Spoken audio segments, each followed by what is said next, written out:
Welcome to the London Free Press Podcast. I'm your host, Rachel Gilbert.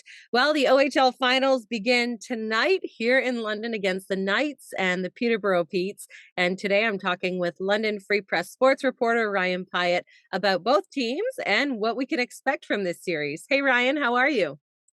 Great, Rachel. Good. Well, let's just kind of recap because the Knights just finished their series with Sarnia. Of course, they won the OHL Western Conference final. That was on Sunday that finished. So just recap that series for us between those two teams.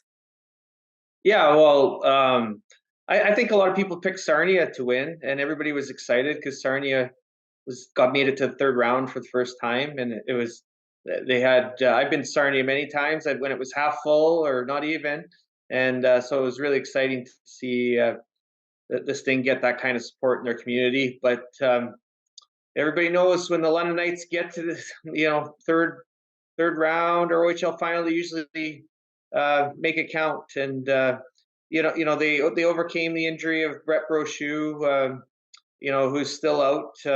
Everybody saw him limp off the ice, and he's still kind of limping in the celebration. So, but they have a lot of depth, and that showed through Zach Bowen coming in, and rookie goalie had a great regular season.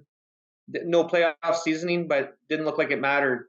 He overcame a couple tough games in Sarnia and helped them close out the series. I'm trying to think over the years, there's been some impressive, series that the Knights have played, and this one's got to be right up there because that Sarnia team was really loaded. They went all in to try to win this year, and the Knights, have a couple of years here that they're building towards, and this was a lot of veterans and a lot of heart coming through in the clutch and pushing them past Sarnia, which is an incredible accomplishment.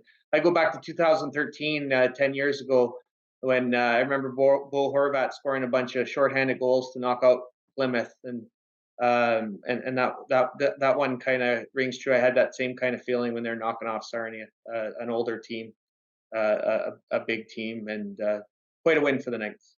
Yeah, you did mention Brett Brochu and his injury. Do we have any updates on him or how he's doing? Will he be back for this upcoming series, do you think? He's not skating yet. So what we find in junior hockey and hockey in general is you can start to, like last year when Brett got hurt, we kind of knew he had an ankle problem, and it was coming into the playoffs. And when he started skating again, that's when we really started knowing that he could make it back. And you start to hear maybe game 3 or game 4, and there he was in game 1. So it won't take long, but you gotta be able to be skating first. So it's going to be Zach Bowen's net here Right. against Peterborough. So he's stepped up a few times this year for Brochu, and how's he playing? Because he's a rookie, so this is kind of cool for him. Yeah, and this is not. I guess if you're around the Knights long enough, that things happen again. And I remember Adam Dennis in the 06 final against Peterborough. Last time the Pizza made it there, he got hurt, and obviously he was the Memorial Cup winning goalie the year before in 05, and now he's the North Bay GM, and the Pizza just beat them out. Which is interesting. But he got hurt, and Steve Mason came in, and obviously that's where Steve Mason got his first taste of real hot OHL action in those playoffs, and obviously turned it into an incredible career, and world junior goalie, and played a long time in the NHL. And Zach Bowen is a great NHL prospect as well. I expect him to get drafted this year, and this is only helping his case. And he wants to be in there. Like, some guys come in and they're rookies, and they're like, oh, okay, the older guy's going to play. This guy fought for every bit of crease time he got this year, and he wants to be in there. He wants to be the guy, and that's amazing. That's what you want. I think Mark Hunter said earlier in the series he's a determined young man, and he's going to show that against Sarnia. And after a couple of blips in Sarnia, he really delivered it, and that's got to give him and the team a lot of confidence going into this series. Mm-hmm. Before we move on from Sarnia and kind of do a look ahead for tonight and this upcoming series, the mayors of London and Sarnia had kind of a funny bet going on, which we won, of course, by the way. Talk about that bet and what Sarnia has to deal with now. Well, I thought it was very creative. I would, and I wouldn't expect anything less from Mike Bradley and our new mayor in London, Josh Mhm, Morgan. But mhm. usually they just do this. We got to wear the other team's sweaters to a council meeting or some sort of public gathering. And this time they painted a crosswalk. And I always as Londoners, we go to Sarnia and we know there's a London road right. You're right near it, on the main drag there, and we all know, going up in the north end of town, there's a Sarnia road. So I guess that was the bet Mhm. was to paint one of the crosswalks, and I did see. I had pictures yesterday there that was sent to me by Terry Bridge in Sarnia. That had they were the workers in Sarnia, the city workers were putting the green and gold on a Sarnia Road crosswalk, which was so they didn't take long to do it. And I thought Mike Bradley, as always, had a great line where he said they were just going to do it for 1 hour from 3 a.m. to 4 a.m. So nobody would see it, and that would be good for the bet because there wasn't always the politicians. These guys have little loopholes and but You that make I thought good, that but was it's only overnight. no, and you know Yeah. what, Rachel, that was the spirit of that. I thought the Kitchener series was kind of mean spirited. The teams were kind of fighting in the media and that sort of thing, and maybe Mm. that spilled over to the actual media. But the Sarnia one, there's the Hunters are from Lambton County. They have a lot of respect, and I think that kind of played out. The coaches, the organizations both have great respect, and I think the cities as well. As much as they both wanted to win that series. It was not an out of hand series. It was both teams had great respect for each other, which was nice to Yeah. see. Friendly competition for Yeah. sure. So let's look ahead to tonight's game, the start of this series. Talk about these two teams because Peterborough beat out North Bay and Ottawa, which were both seeded ahead of them to get to the Eastern final. And of course, London is in the West. Are these two teams fairly evenly matched, do you think?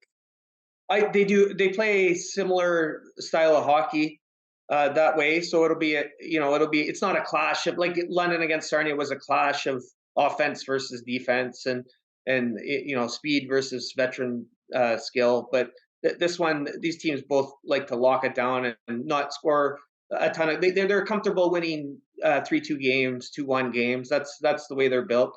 But Peterborough.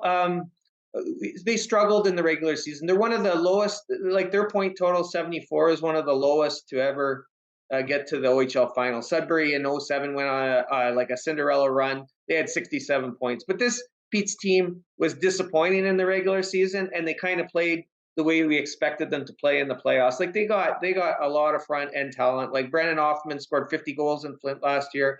He's the 16th overall pick of the New York Rangers. He World Junior player for Canada. Owen Beck played for Montreal Canadiens. He made his debut this year. But when they had some injuries and needed an extra guy, and so he went up and played an NHL game. So these guys are not Tucker Robertson. He's a Seattle Kraken like Ryan Winterton, draft pick prospect, and he can score 40 goals. He's that kind of guy. They Mm. have a lot of firepower. But they do like to play like against North Bay, who I thought North Bay was the best team remaining of the four. And, they played really tight on them, didn't give North Bay very much. And like the Knights, when North Bay got 5 or 6 goals on them, then they came back and tightened it up. And, so I expect really tight games. And that goes back to when the teams played in '06 in the finals. They were all like overtime and 1 goal games pretty much.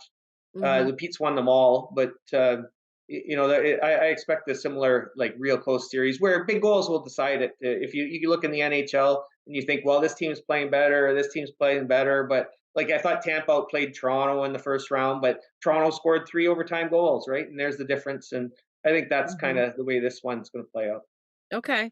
The Knights, the last time they were in the OHL final and the Memorial Cup was 2016. So just talk about what led them to get this far this year. Yeah, and so the Knights won in 2016, as you know, and they've had a couple of near misses. Like I think in 2019, they were up 3-0 on Guelph when Guelph had Nick Suzuki and Isaac Radcliffe and a really super team. And Guelph came back and beat them. And that was a real disappointment. And then next year in 2020, you remember they had Connor McMichael and Liam Foodie. and a real solid defense, and Brett Brochu as a rookie. And that team like was heading towards the finals. They were in first place, and they looked like the team to beat. And then the pandemic came, and the playoffs got canceled, so that got wiped out. And then they didn't have a playoffs till last year, and you all know about the injuries and the sicknesses that they went through, and they lost in 7 games to Kitchener. So it seems like it's been a long time since the Knights have been away from this kind of challenging for the cup, but it really hasn't if you throw the pandemic and those couple of missed Mm, years in there, plus the 19 kind of disaster when they got reverse swept by Guelph. right. Yeah.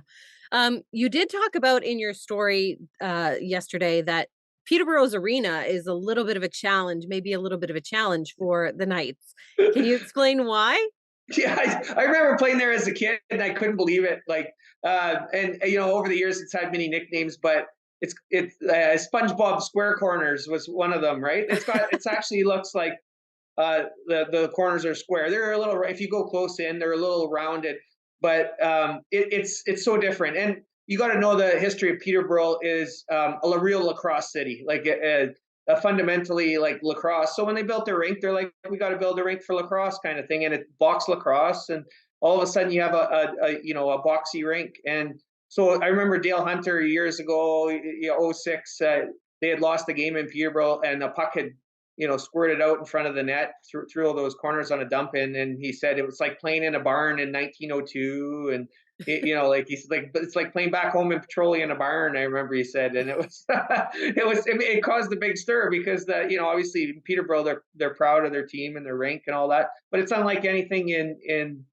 you see some bouncy boards in Owen Sound because cement's behind the boards and stuff like that. But this is really something different. Like if you shoot the puck and ring it around like you always see on a dump in, there's a good chance like the puck could come back right out in the slot. So obviously the Petes know that they practice that, so they head to Yeah. that area. And so the way to defend it is your goalie kind of has to park himself in the net, not really play the puck as often because you don't know what's going to happen to it. And the defense, instead of spreading out, they have to really tighten into the dots to defend. Mm, And that's why Peterborough, a lot of Pete's teams, you see their defense, they really load up. When they have good teams, they really load up on bigger defensemen, big defense with reach and all that, so that they can handle the boards. They play you play to your rink kind of thing. But it's kind of like when you go to it gives some character to the arena because you go to there's not much in hockey anymore. Most of the rinks are the same, right? But yeah. you think of baseball, you had Fenway Park, and you have Wrigley Field, and all these different dimensions. You think back to the old days, and this is kind of a throwback, and it's kind of nice. And I'm kind of glad they preserved it, even though if I was a defenseman or a goalie, I wouldn't want to play there too often. So it's something the Knights have to overcome in this series because they got shut out there during the regular season, and they haven't had the most success over the years in Peterborough. So, it's going to be interesting to see if they can handle that in this series. Yeah. Okay, well, let's look ahead to kind of this series and then the Memorial Cup. When is the Memorial Cup? And is it in Kamloops this year? Yes, it's in Kamloops. So the Blazers had a real good year. So, and the scouts are telling me that whoever makes it from the OHL is going to be in tough because the two Western teams, Seattle and Winnipeg, are just dynamite hockey teams, and obviously Quebec and Halifax out east in the Quebec League are just like powerhouses. They're kind of like the London Knights of here. They're always getting back and all that. The one thing I would like to see before I retire as a sports reporter is Dale Hunter coaching against Patrick Waugh, and Patrick Waugh is the coach of the Quebec Rempart. And obviously, that would be you go back to the Montreal and Quebec days and Colorado and all that. I would love to see those two men coach against each other. And this is about the closest we've ever been to that happenings. But the Rempart have to beat Halifax, and London has to beat Peterborough. But out west, the Knights won their last one out there in Red Deer, and this is just a little bit further. So they would have good vibes heading out west. And Kamloops, obviously a beautiful place to go this time of Yeah. year. Obviously, it's coming up. It finishes late in June 4th, another late Memorial Cup kind of thing. So you're Hmm. into June kind of thing, and it's not really hockey weather, but that it'll be a short off season, but it'll be interesting to see what happens here between London and Peterborough. See who gets that trip. Absolutely. Well, thanks, Ryan. We're definitely going to watch your reporting all through this series, and hopefully the Knights will make it. Go Knights, go! Yeah, yeah. We'll see if the green and gold can bring her home again. Hope so. Thank you, Ryan. Yeah, anytime, Rich.